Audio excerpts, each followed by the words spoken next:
नमस्कार, देवभूमि समाचार में आपका स्वागत है।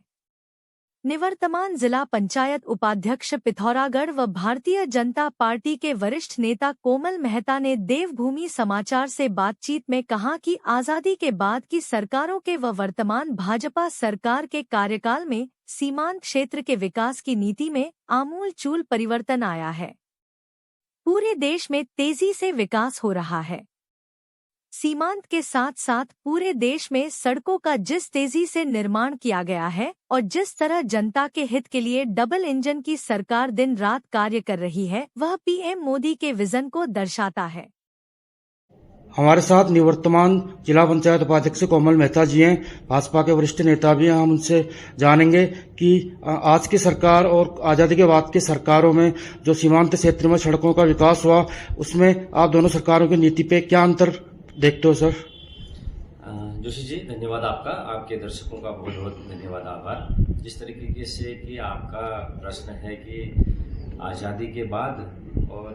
भारतीय जनता पार्टी की सरकार जब से सत्तारूढ़ हुई है, उसके बाद जो सीमांत में सड़कों का इंफ्रास्ट्रक्चर डेवलप हुआ है, लोगों को सुविधा मिली है। अगर उसकी तुलना अगर हम करें तो निश्चित तौर पे पार्टी का कार्यकर्ता होने के नाते निश्चित तौर पे मुझे जो दिखता है, मुझे ही नहीं, इस सीमांत में रहने वाली लगभग पिथौरागढ़ जनपद की अगर मैं बात करूं, 4.5 लाख की आबादी इस संपूर्ण जनपद में रहती है और पूरा इलाका जो भूभाग है वो सीमांत के साथ जुड़ा हुआ है। चाहे पूर्व में नेपाल की बात करें या उत्तर की तरफ को चीन की बात करें, तिब्बत की बात करें। इन वर्षों में अगर पिछले हम 10 साल का कार्यकाल देखें तो निश्चित तौर पे कोई भी आदमी जो जिसकी जड़ें यहाँ से जुड़ी हैं, जो कभी न कभी किसी न किसी रूप पे इस सीमांत के जिले में आया हो, तो सड़कों को निश्चित तौर पे जिस तरीके से बदलाव आया है, राष्ट्रीय राजमार्ग के रूप में अगर हम बात करें तो जो टनकपुर से लिपुलेख वाला राष्ट्रीय राजमार्ग है, आज जब आप उसमें सफर करते हैं तो उसकी हालत आपने देखी होगी कि किस तरीके से उसमें विस्तार किया गया है और कितनी सुगमता और आसानी के साथ लोग उसमें आवाजाही करते हैं। इसी के साथ साथ जो हमारा सीमा को जोड़ता है, जो हम लिपू लेक दर्रे तक निश्चित ही कुछ समय तक वहां तक हमारी पहुंच होगी और आज हम नाभिढांग तक गुंजी तक जो सड़क की कनेक्टिविटी है, जहां पूर्व में लोगों को 7-7 दिन लगते थे धारचूला से गुंजी पहुंचने में, आज महज 4 घंटे में हम लोग धारचूला से गुंजी पहुंचते हैं। तो निश्चित तौर पे एक तरीके से बहुत बड़ा जो बदलाव आया है, सीमांत ही नहीं वरन पूरे आप देश में देखिए, आप सड़क पे निकलिए, जहां भी आप जाते हैं आपको भव्य सड़कें नजर आती हैं, सुरक्षित सड़कें नजर आती हैं और जिसकी वजह से लोगों का समय भी बच रहा है, लोगों का आवाजाही का जो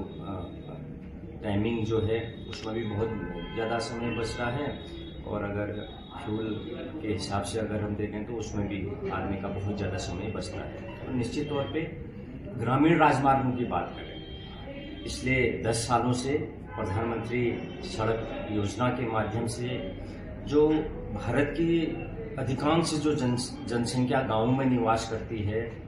उन लोगों को बेहतर कनेक्टिविटी देने के लिए, उन गाँवों को मुख्यालय से जोड़ने के लिए, उन गाँवों को एनएच से जोड़ने के लिए, उन गाँवों को स्टेट की सड़कों से जोड़ने के लिए जिस तरीके से भारत सरकार ने,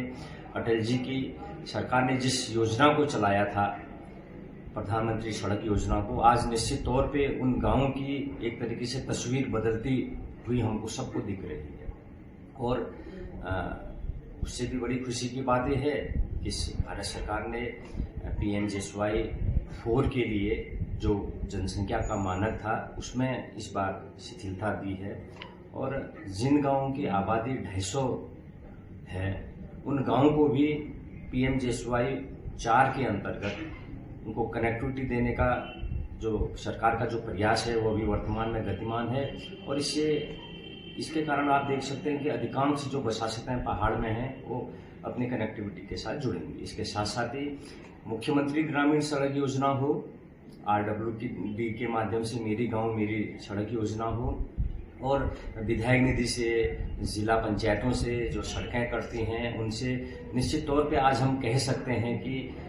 अधिकांश जो इलाका है, अधिकांश जो पहाड़ों में जो बसासतें हैं वो भौगोलिक रूप से बहुत दूर रहती हैं, उनको सड़क से जोड़ने का उन गांवों को मुख्यालय से जोड़ने का जो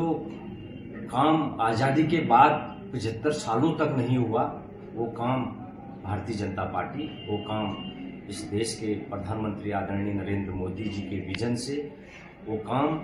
भारतीय जनता पार्टी की जनसेवा से आज आम जन को सुलभ हो रहा है। निश्चित तौर पे ये बदलाव भारत की जनता देख रही है और वरन हम सीमांत में रहने वाले लोग ही नहीं, जो इन सड़कों में देश दुनिया के लोग जो सफ़र करते हैं वो भी इस बात को मानते हैं कि भारत का जो कायापलट हुआ है इन सड़कों के माध्यम से ही संपूर्ण देश में, संपूर्ण उस देश में रहने वाली जो बसासतें हैं वो सीमांत में हो चाहे वो कहीं भी रहती हों, उनको निश्चित तौर पर इन सड़कों का लाभ मिल रहा है। धन्यवाद।